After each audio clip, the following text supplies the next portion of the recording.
Hi hello കൂട്ടുകാരെ, അപ്പോൾ എല്ലാവർക്കും സുഖം തന്നെയാണല്ലോ. ഞാൻ വീണ്ടും നിങ്ങളെ കാണാൻ എത്തിയിരിക്കുകയാണ് മറ്റൊരു വീഡിയോയുമായി. ഇന്നിവിടെ ഉണ്ടാക്കുന്നത് മുട്ട റോസ്റ്റാണ്. നമുക്ക് വീട്ടിൽ നാടൻ രീതിയിൽ എങ്ങനെ ഒരു മുട്ട റോസ്റ്റ് ഉണ്ടാക്കാമെന്നുള്ളതാണ്.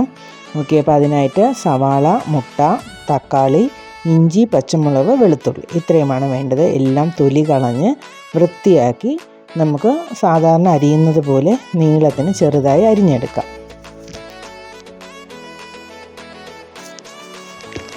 ഇവിടെ അരിഞ്ഞെടുത്തു. ഇനി നമുക്ക് ചീനിച്ചട്ടി വെച്ച് അതിലേക്ക് കടുവൊക്കെ വറുത്ത് നമ്മൾ അരിഞ്ഞു വെച്ചിരിക്കുന്ന സവാള, പച്ചമുളക്, ഇഞ്ചി, വെളുത്തുള്ളി, തക്കാളി ഒഴിച്ച് ബാക്കിയെല്ലാം നമുക്കിതിലോട്ടിട്ട് നന്നായി വഴറ്റിയെടുക്കാം. അതിനുശേഷം ചെറുതായിട്ട് ആവശ്യത്തിന് ഉപ്പും ഇട്ട് നമുക്ക് അടച്ചു വെച്ച് കുറച്ചൊന്ന് വേവിച്ചെടുക്കാം.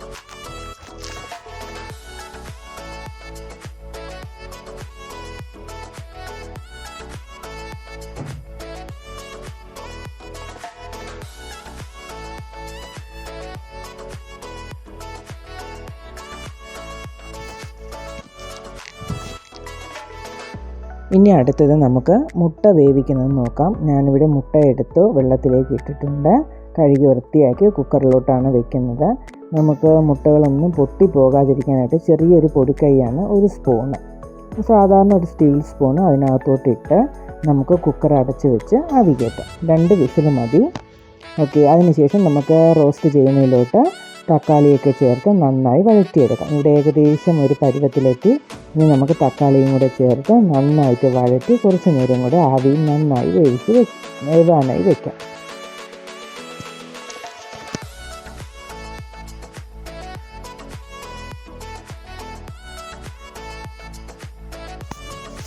ഇനി നമുക്ക് അടുത്തത് വേണ്ടത് ഇതിലെന്തൊക്കെയാണ് മസാലകൾ എന്നുള്ളതാണ്.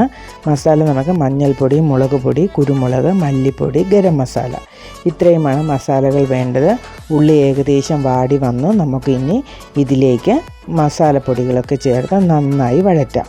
നന്നായി വഴറ്റുന്നത് മുളക് പൊടിയുടെയും മല്ലിപ്പൊടിയുടെയൊക്കെ പച്ചമണം മാറുന്നത് വരെ നന്നായി ഇളക്കി കൊടുക്കണം.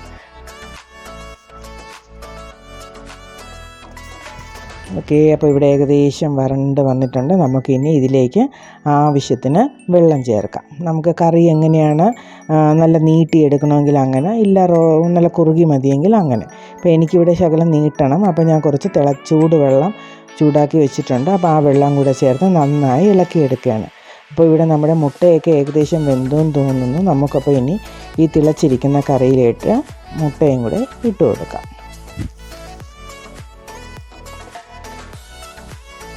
നമുക്ക് കുക്കറൊന്ന് തുറന്ന് നോക്കാം. മുട്ട വേവിക്കാൻ വെച്ചതൊക്കെ എന്തായെന്ന് നോക്കണ്ടേ.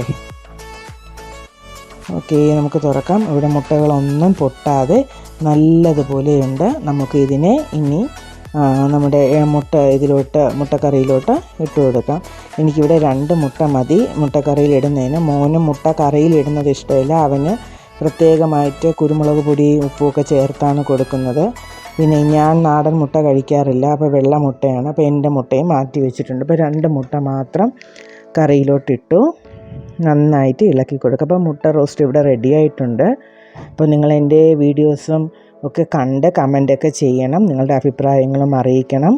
അപ്പോൾ നമുക്ക് മറ്റൊരു വീഡിയോ കാണുന്നത് വരെ പിന്നെ കാണാം. Bye bye. Thank you.